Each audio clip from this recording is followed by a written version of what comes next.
Thank you, Michael. Thank you, everybody, for coming out today. So between COVID and the climate of the country, we have noticed that our children are extremely stressed. So now it is more important than ever that they do not feel abandoned by their children. So what we are doing to make sure that they don't feel abandoned, and we had a great first week last week doing it remotely, we're making sure that our families feel that we are there for them at all times. We've had great support since March from the families. This school is like a community, but now we are even more so of a family. We work hard together. We've done everything that we possibly could to get today started and up and running.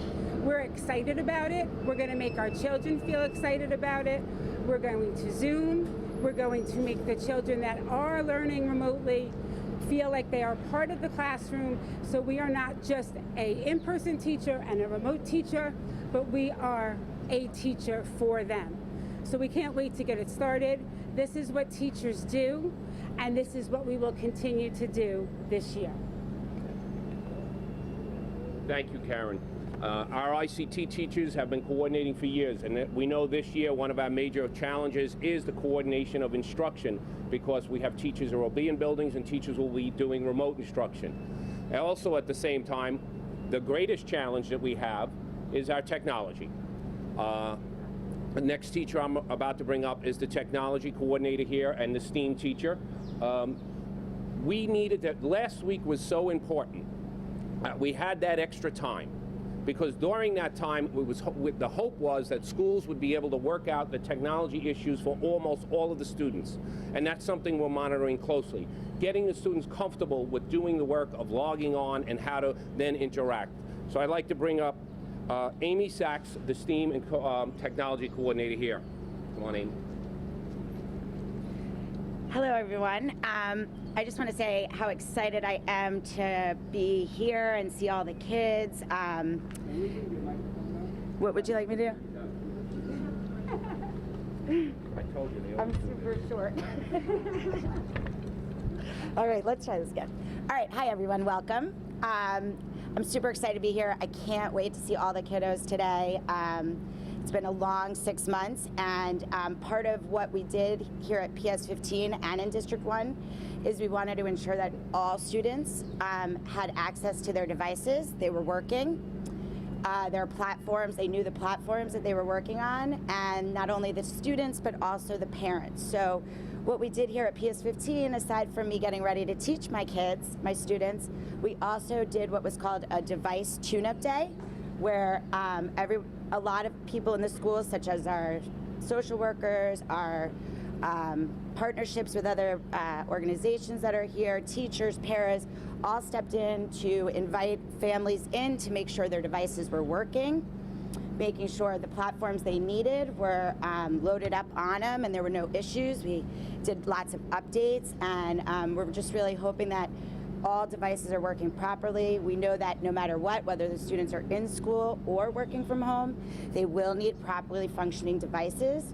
and also the knowledge of the platform. So with that being said, not only did we do that here, but on the district level, we partnered with Cornell Tech, where we hosted a Zoom platform day for families and parents, where they came on and we walked through the platform that their school would be using, whether it be Google Classroom or iLearn NYC, and we wanted to make sure that the parents knew how to walk their child through the technology component.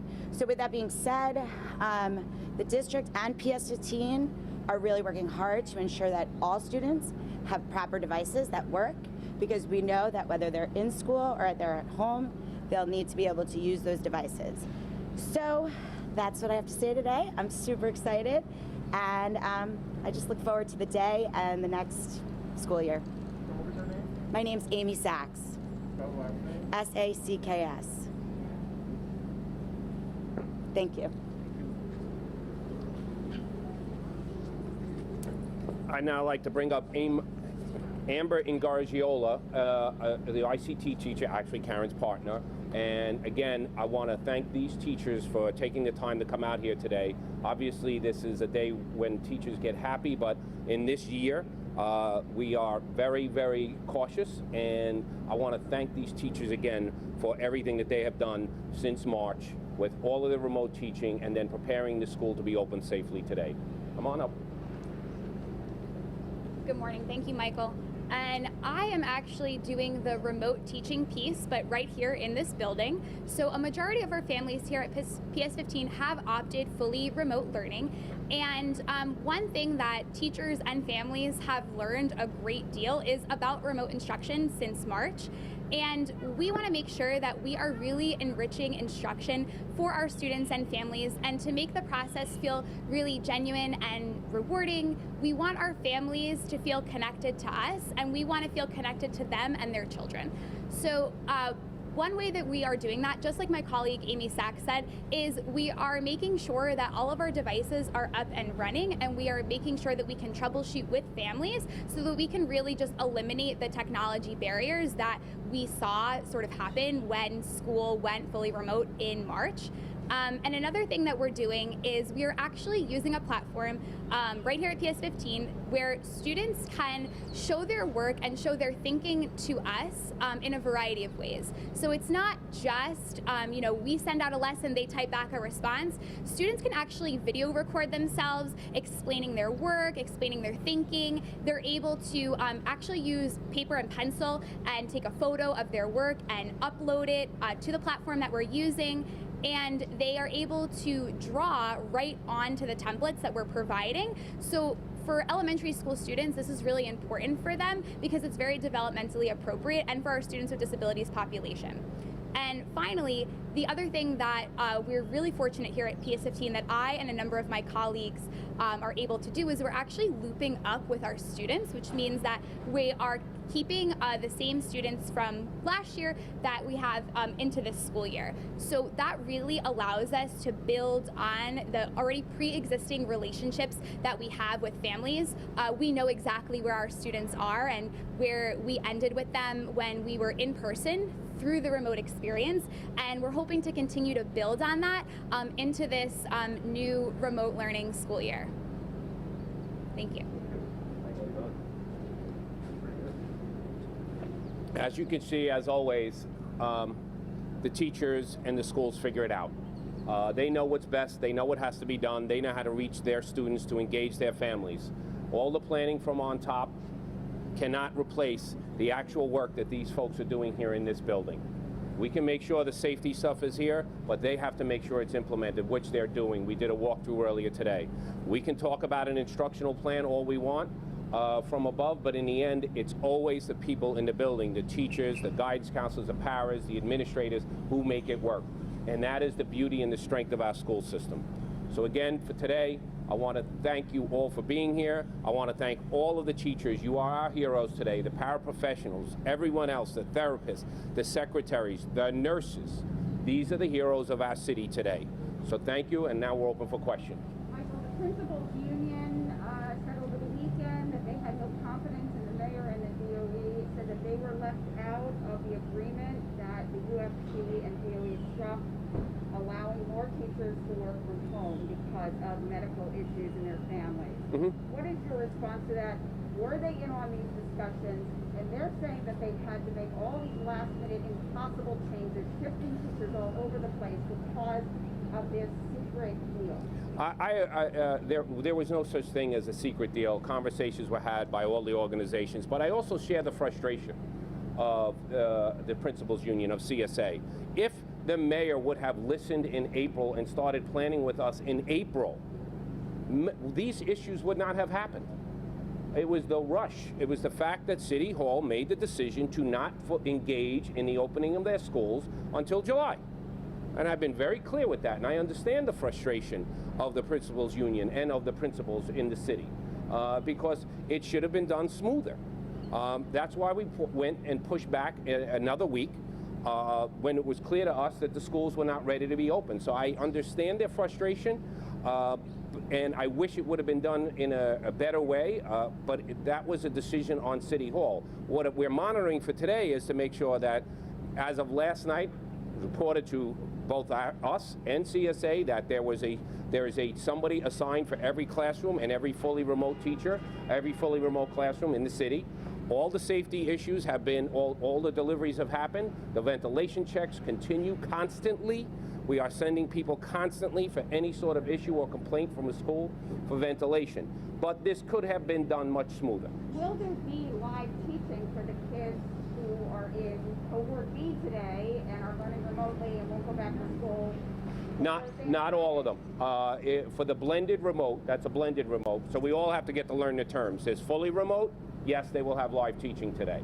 Live, in person, fine. The blended remote, there will be live teaching for some. On others, it will only be online for now, which is basically teachers are loading up mini lessons and different things, and as we continue to add more staff, we'll be able to apply more and more full-time, live every day. Okay. Mike, the mayor's right around the corner here. Would you have preferred that you were all, a lot of parents are saying they would want to see unity here. They're seeing us talking to you. He's 2 blocks away. At this point, I wanted to come here to this school. I think it's important that we're more, as I've told my staff today, we coordinated our schedules with the DOE so that we were not going to the same schools as them. I think it's important that we're checking every school we possibly can. The UFT has close to 100 people right now walking into the multiple buildings today, and I think it's important that we're not all in one place, that we're all out into the entire city, because this is probably the greatest challenge our school system has ever faced in its history. The principals union has told me that if parents don't believe the principals, they won't come to school. Correct. And that's why they don't have to have a labor action. They can just, if they don't get approval, the parents will come. What do you say to that? I think if the parents don't have faith in the school, it's not even about the principal. If the parents don't have faith that their school is safe, then they won't have their children go there. That just is common sense to me. That's why it's important that we have staffs like the staff here who are doing all of this communication with the parents, talking to them constantly and letting them know that you can see that they've done everything. If you walk through this building, they're using exits and entrances in a very creative way. They're doing everything that needs to be done, and it was clear that they set up their plan that safety was the main concern, because if they can tell the parents the school is safe, the parents will believe them. So I agree with the premise.